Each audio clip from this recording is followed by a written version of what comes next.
kaluar një situatë shumë serioze për sa i përket përmbytjeve. Kush janë shkaqet kryesore? Çfarë po ndodh? Pse përmbytemi kaq shumë? Shikoj, kemi thënë kaq herë, themi prap. Përmbytja është fatkeqësi njerëzore.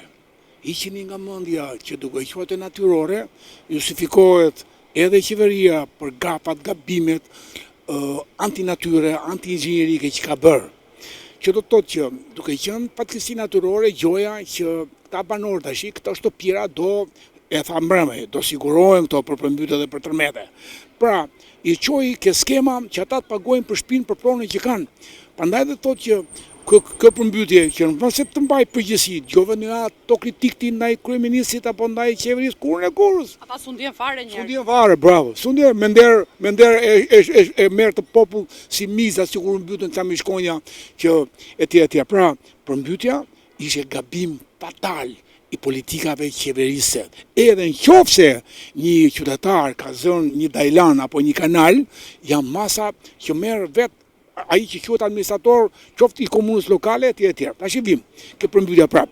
Por nuk funksionoi në Durrës. Shiu ishte në nivelin mesatar.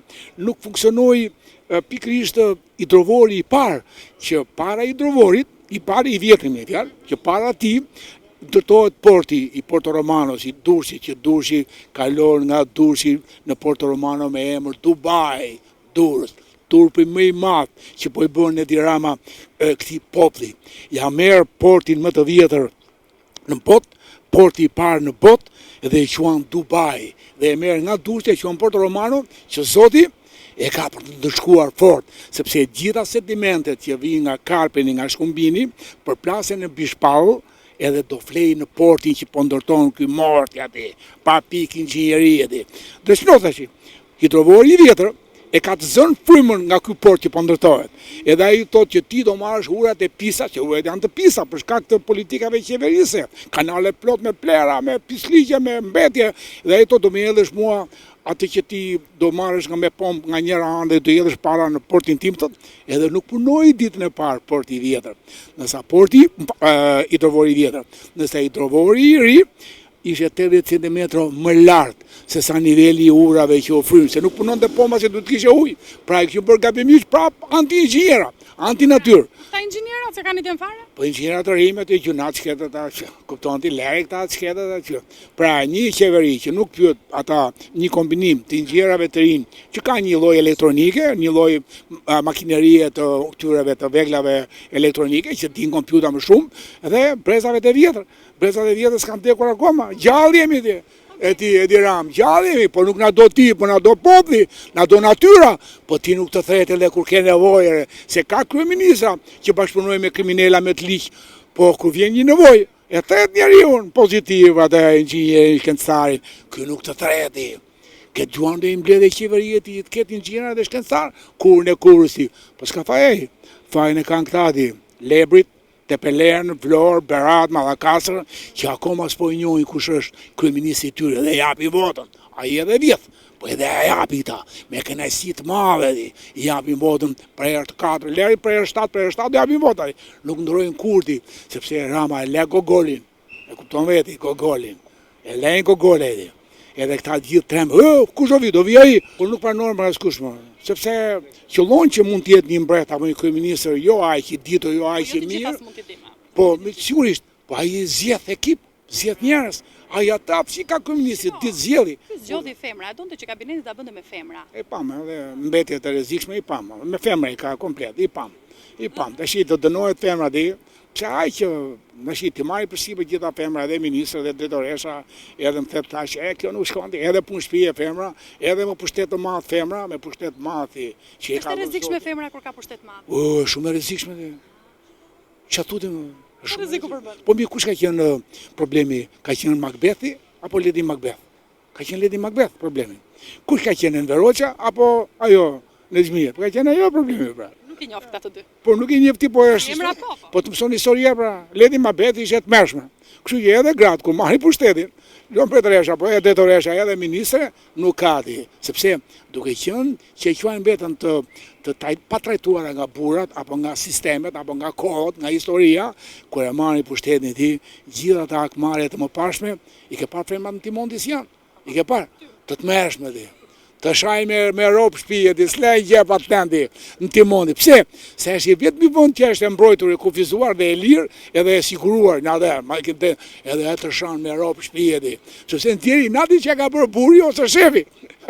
Që ka për buri ose shefi për para. Dhe në tjeri këtë timondi ti nuk ka më të meshme se femra në timondi. Nuk ka, nuk gjendot. Jo, me thënë drejtën, e dikush është femra që unë admiroj në thonjza nga politika është kjo Adelina Fico.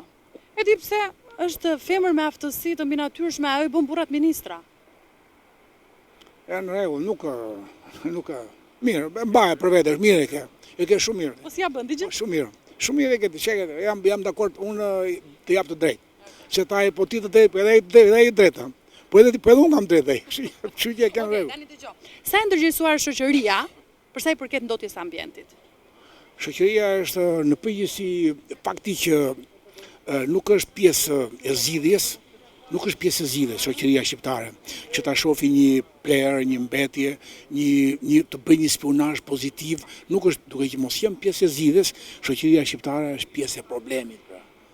Fakti që flitet kaq shumë në media, media është si është, po këtë të paktën ambientin e ka trajtuar pak 25 vjet ka mund media për shkak të ambientit. Dhe janë thënë aq shumë leksione pa punë me anë të mesazheve që përciten me anë të mediave. Edhe e pandijshëm ti. Nuk e di që e ka kapur ti. Edhe mbetja çka bër? I ka pushtuar trurin, e ka lënë apatik, metalet e rënda shkojnë dhe paralizojnë sistemin nervor, dhe njerëzit janë bërë tash pas 35 vjetësh janë bërë kështu të paralizuar, nuk kanë nerv të ngrihen, të thonë diçka, bisedat në 10 i kanë futja, në 9 i kanë futja kot. Në 10 biseda, 9 i kanë futja kot, që do të thotë që ka folur shumë. Nëse në 10 biseda kur i ke 9 të mençura, do të thotë ke folur pak, ke folur me arsye. Shumica e njerëzve në 10, 7, 8, 9 janë pa arsye timti. Janë si thot ai malli ti. Fa ai kështu, ashtu është. Pra nuk mbajnë qëndrim vetjak të tyre. Dhe kjo i bën te mund ballavaçimi me plerat e rrugës, me një pamje agresive e vetë si bërtiste, me një pamje agresive të terrenit, dhe kjo pamje urbane agresive, tu t'i jep një pamje agresive në mendje, në paraqitje, në prezantimin e parë. Ti jep pamje agresive. Gjen shumë pak njerëz të veshur kreko si përpara, si zotni, si zonja, gjen shumë pak. Ai mund të vishësh modern, por nuk është i veshur si zotni. Pra, kjo e bën që media të ketë ndikuar pozitivisht, por njerëzit e kanë përkthyer negativisht.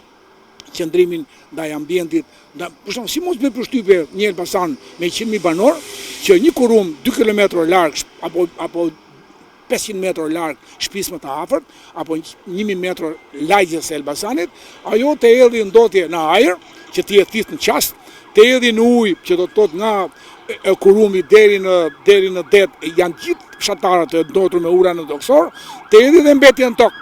Pra ndot të treja elementet janë vepra kriminale, si ujë, si toka, si ajri. Kështu që edhe njerëzit, edhe elbasanasit të pa vëmendshëm, të pa përgjegjshëm ndaj familjeve. Nuk kanë përgjegjësi për familjen, por për fëmijët, që do të rrisi fëmijë të shëndetshëm. Edhe ndot ajo cikli që të gjithë ndikohen duke trashur turin apo duke depozituar mbetje metalesh të rënda në tru dhe janë më të paaft në shëtime. Po. Ne kemi pasur probleme edhe me zjarret, apo jo? Çfarë ndikimi kanë zjarret dhe prerja e palishme në ekosistem? Shiko, e para një që zjarret i vënë pikërisht ata që presin pyllin.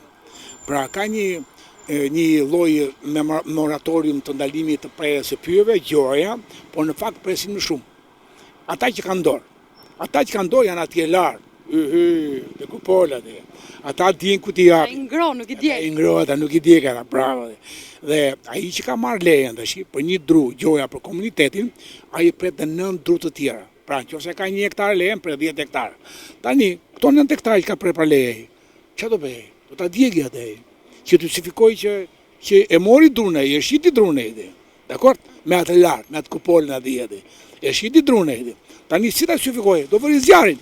Pra, personat që djegin pyjet, një, ose djega e pyjeve një, dhe djega e plerave 2, janë pikërisht ajo mas që është prerë më shumë se zgjuhet, ajo plerë që është futur në tonazh më shumë se, ose nuk është llogaritur sasia monetare për të trajtim mbetjes, dhe ai për shembull e ka për të mbledhur 1000 ton, ai ka mbledhur 100 ton.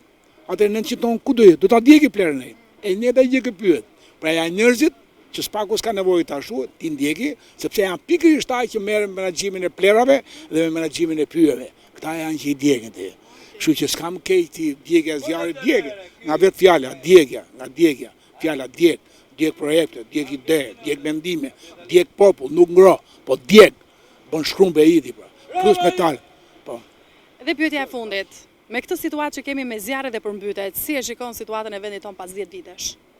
Unë e shikoj që këtu Shqipëria do vej 500.000 banor, këta do sillin nga Hamasi, do sillin ata që nuk pëlqen Izraeli, ata që nuk pëlqen nga Gaza Izraeli, do i sillin Shqipëri, do sillin Bangladeshas, do ndryshojnë raportin e popullsisë nga shqiptarë që do ngelen 500.000 veta, sa për tënë që si indianët do jemi rezervat natyror me 500.000 shqiptarë. Shqiptarët do dekdise në për Angli, për Gjermani, në për Amerikë, do shikojnë jetën personale, nuk i bën përshtypje më që gjyshi ka luftuar për të mbrojtur të vatan. Shqipëria do jetë me kufi, sepse projektet e maleve do kenë kufi me ata që kanë ngelur, me ca pensionista, po s'janë pak, janë 850.000 pensionista. 850.000 që bëhen 950 për një vit, edhe që do të thotë që këta pensionista edhe 3-4-50 do vimi ke 500.000. Se s'bën që këta do jenë ca shërbëtor në për hoteleritë, ato që janë goca këshuja, vazhdojnë që ato që janë si të mira, ato do shërbejnë në për hotelerira, do ketë ca djem kinga në për hotelerira dhe këta, do mbizotroj, si po i shef të shi këtu i Amerin i ke këtu që po kalojnë, që janë shtuar shumë, do vinë këta tipat që s'kam gjë me Arabe, Bangladesh, apo do vinë të ndryshojnë raportin e popullsisë, edhe këtu Shqipëria duan, por Zoti e ka thënë që Shqipëria nuk do prishet kurdi. E ka thënë me gojë veti. Sa të ketë disa media zjarë si punë e juaj, sa të ketë disa si neve, se një shqiptar është sa 100.000 europian. Një shqiptar është sa 100.000 europian, sa 100.000 nga këta që do vindi. Është shumë i fort ai që do mbetet, se është farë e parë e njerëzimit, është farë kosi. Nuk më duhet 1 litër kos për të bërë 1 litër qumësh, më duhet një farë kosi për ta kthyer qumshin në kos pra. Edhe shqiptari kështu është. Mjafton pak veta e do ta kthejnë do ta kthej në shqiptari Shqipërinë e vet.